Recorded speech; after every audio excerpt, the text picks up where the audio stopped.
पर्यटकीय सम्भावना बोकेको म्याग्दीको बेनी नगरपालिका 10 पातलेखेत स्थित फकासे क्षेत्र ओझेलमा परेको छ। धार्मिक महत्त्वको रूपमा समेत परिचित फकासेको पर्यटकीय रूपमा प्रबन्धन गर्न सकिएको छैन। फकासे समुद्र सतहदेखि करिब 2600 मिटर उचाइमा अवस्थित छ। पहाडको शिरमा रहेको उक्त स्थानमा जमिन भाँसिएर भुवाङ परेको जस्तो देखिन्छ। सोही स्थानलाई भुवाङ खसेको भन्ने क्रममा अप्रभस हुँदै फकासे नाम रहेको किंवदन्ती छ।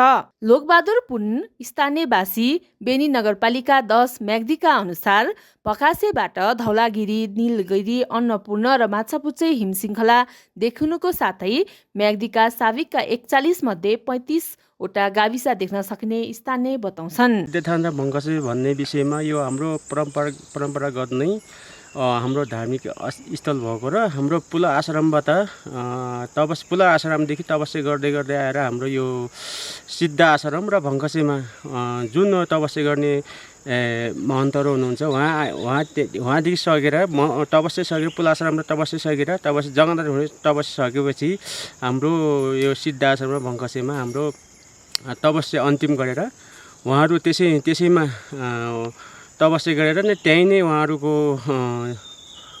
आत्मत्याग गरेर आत्मत्याग गरेर उहाँहरूले आफ्नो जीवन नै त्यहीँ दान गरेर उहाँ दान गरिसकेपछि उहाँहरूको मन्दिर बनाएर त्यसमा ठुलो मन्दिर बनाएर त्यसमा के अरे खाडल खनेर त्यसमा चाहिँ नि उहाँहरूलाई त्यसैमा हामीले दाह सत्कार गरेको इतिहास पनि छ र त्यहाँ गरिरहेको मान्छेको हड्डीहरू पनि असम फेला पार्न सकिन्छ होला। र त्यसपछि हाम्रो झापादेखि आउनुभएको एउटा महाराज बाल तपस्या बसेर 12 वर्ष तपस्या गरिसकेपछि उहाँ 12 वर्ष तपस्या गरेर उहाँ फेरि जोगी पहिरन भएर उहाँले चाहिँ नि त्यही कुटीमा म यहाँदेखि कहीँ जान्न यही आश्रममा मर्छु भनेर त्यही आश्रममा उहाँले आत्मत्याग गरेर अनि त्यही कुटीमा चाहिँ नि कुटी बनेर त्यसैलाई चाहिँ हामीले त्यहाँमा अब त्यसमा ढुकबुटी गरिन्छ र बेला बेलामा हामीले भन्धरा लगाइन्छ।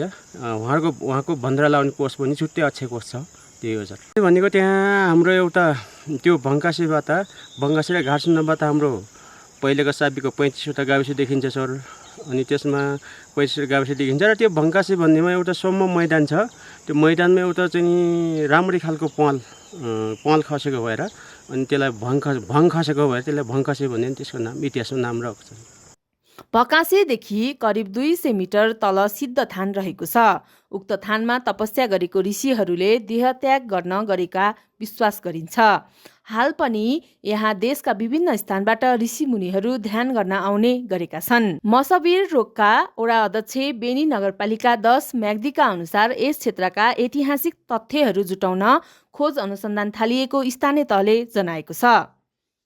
हाम्रो बेनी नगरपालिका 10 मा चाहिँ हाम्रो मठमन्दिर धेरै छन्, प्रसिद्ध छन् सर।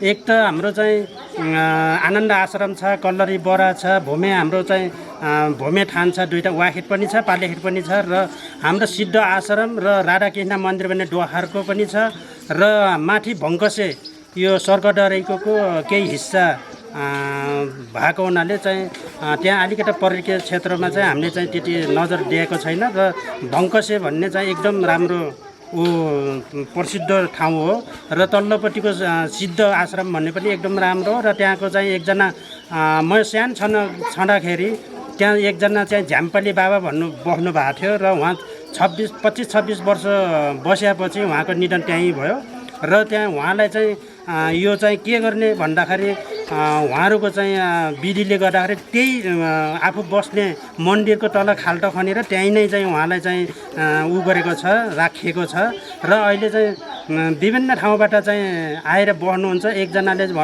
अहिले 5 वर्ष बसेर जानुभयो। उहाँले चाहिँ के भन्नुभयो भने चाहिँ मैले उहाँलाई पटक पटक सपनामा देख्छु, उहाँ चाहिँ पातलो ज्यानको हुनुहुन्छ, कापड लामो गरेको रहेछ। उहाँलाई मैले चाहिँ नदेखा पनि मैले सपनामा उहाँलाई छर्लङ्गै देखेँ। उहाँले मलाई अर्थी लाउनुहुन्छ, बुद्धि लाउनुहुन्छ। अलिकति केही समय चाहिँ म बस्दाखेरि एक्लै चाहिँ झुक्दाखेरि उहाँले मलाई फ्याट्ट हान्नुहुन्छ भनेर भन्नुभएको थियो। 12 वर्ष भयो मैले गरेको, छुन त 18 वर्ष भयो, तर अहिले 12 वर्ष भयो म यो जङ्गल घुमेर हिँडेको। तर यो मैले के भन्दा मैले सबको लागि मागेको छु। किन भन्दा प्रकृति कमजोर हुँदा पार्दाखेरिमा जन्मिने बच्चाहरू कमजोर भए, जन्मिने बच्चाहरू कमजोर हुँदा क्यापेसिटी कमजोर हुन गयो हैन। अहिले भन्छ विद्याभन्दा बुद्धि ठुलो, के अरे बुद्धिभन्दा विद्या ठुलो भन्छ, तर त्यो विद्या होइन, बुद्धि ठुलो भए विद्या चल्छ। अनि गर्दा गर्दा यो के हुन पुगिसक्यो त भन्दाखेरि प्रकृति नै, प्रकृतिको आवाज। जन्मिनु पर्ने मान्छे पनि जन्मिएको छैन, जुन हुनुपर्ने बालीनाली पनि त्यो भएको छैन। र यसले के खोजेको छ भन्दा कर्म खोजेको छ है। हिजोको परापूर्व कालमा कर्म गर्थे, त्यो कर्मबाट सबै कुरो बाँडिएर आउँथ्यो भने अहिले के भन्दा कर्म नाश हुँदै गएको छ। त्यसले गर्दाखेरिमा यसले यो देशमा र अर्को देश, यो विश्वलाई है, यो एकले अर्कालाई सार्कीलाई मिच्न पनि पाइएन, एक देशले अर्को देशलाई है। एक वकिलले त अर्को वकिलको बहस पनि गर्न पाइएन। जसले गल्ती गरेको छैन त्यो बसेको छ कहाँ, जेलमा बसेको छ है।